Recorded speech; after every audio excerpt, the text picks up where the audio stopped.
Actress Nayanthara வெளியிட்ட ஒரு statement மொத்த கோலிவுட்டையே கலவரமாக்கியிருக்கு அப்படின்னே சொல்லலாம்.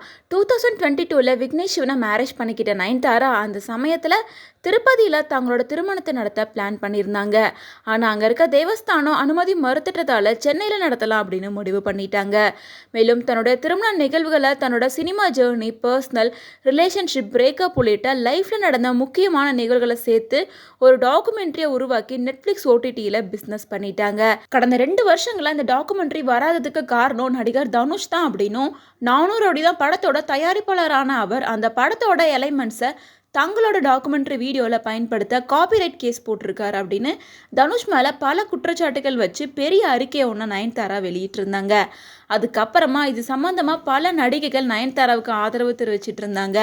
இன்னொரு பக்கம் தனுஷ்க்கு ஆதரவாக ரசிகர்களும் தயாரிப்பாளர்களும் கமெண்ட் பண்ணிட்டு வந்தாங்க.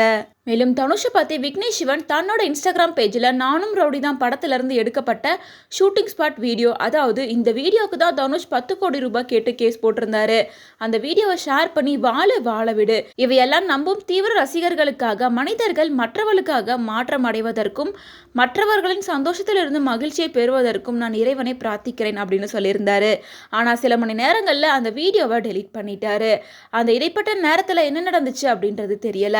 அதுக்கப்புறமா நெட்ஃப்ளிக்ஸில் வெளியான டாக்குமெண்ட்ரியில் அந்த வீடியோ மட்டும் இல்லை, நானும் ரெடி தான் படத்தோட ஷூட்டிங் ஸ்பாட்டில் இருந்த நிறைய வீடியோஸை போட்டிருந்தாங்க. ஒருவேளை நயன்தாரா தனுஷ் சமாதானம் ஆயிட்டாங்களா அல்லது அரசியல் தலையீடு ஏதாவது இருந்துச்சா அப்படிங்கிற விவரம் தெரியல. இந்த நிலையில் இந்த டாக்குமெண்ட்ரியில் விக்னேஷ் சிவனும் நயன்தாராவும் அவங்க லைஃப்பில் நடந்த நிறைய மூமெண்ட்ஸ், அவங்க எதுக்கெல்லாம் சண்டை போடுவாங்க, அப்போது விக்னேஷ் சிவன் என்ன பண்ணுவார், நயன்தாரா எப்படி கோவப்படுவாங்க உள்ளிட்ட பல விஷயங்களை டைரக்டர் நெல்சன் ஷேர் பண்ணியிருக்காரு. இதை தொடர்ந்து நயன்தாராவும் என்ன சொல்லியிருக்காங்கன்னா, எனக்கு நிஜமாவே ரொம்ப கோவம் வரும், நான் கோவப்பட்டேன் அப்படின்னா வீடே அப்படியே தலைகீழாக மாறிடும், அந்த அளவுக்கு நான் கோவப்படுவேன். அதே போல் கோவப்பட்டேன் அப்படின்னா அவ்வளோ சீக்கிரம் சமாதானம் எல்லாம் ஆக மாட்டேன். குறிப்பாக எனக்கு எப்போவுமே அவர் தான் சாப்பாடு ஊட்டி விடுவார்.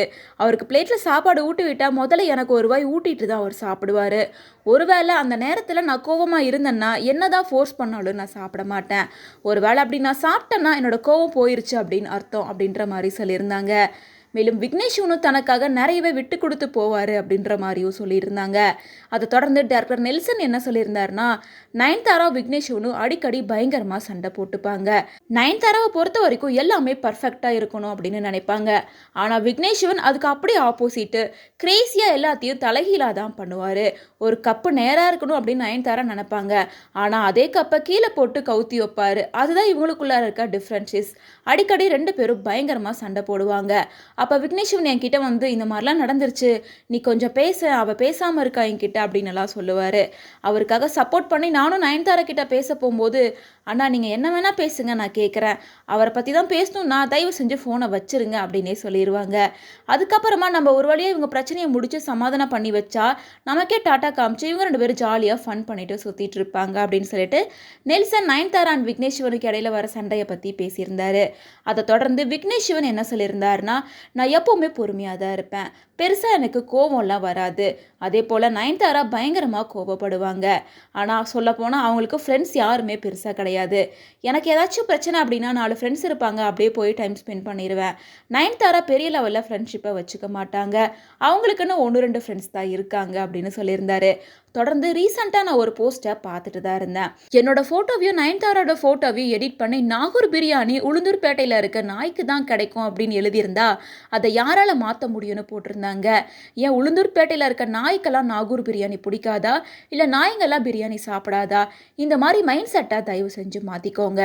ஒரு பஸ் கண்டக்டர் சூப்பர் ஸ்டாராக மாறுறாரு, அதை உங்களால் ஏற்றுக்க முடியுது. ஒரு சின்ன டஸ்ட்லேருந்து இவ்வளோ பெரிய உலகம் உருவாச்சுன்னு சொன்னால் அதை உங்களால் ஏற்றுக்க முடியுது. அப்படி இருக்க உங்களால் இந்த விஷயத்தை ஏன் ஏற்றுக்க முடியல அப்படின்னு சொல்லிட்டு ரொம்பவே இந்த விஷயத்தை பற்றி எமோஷ்னலாக பேசியிருந்தாரு.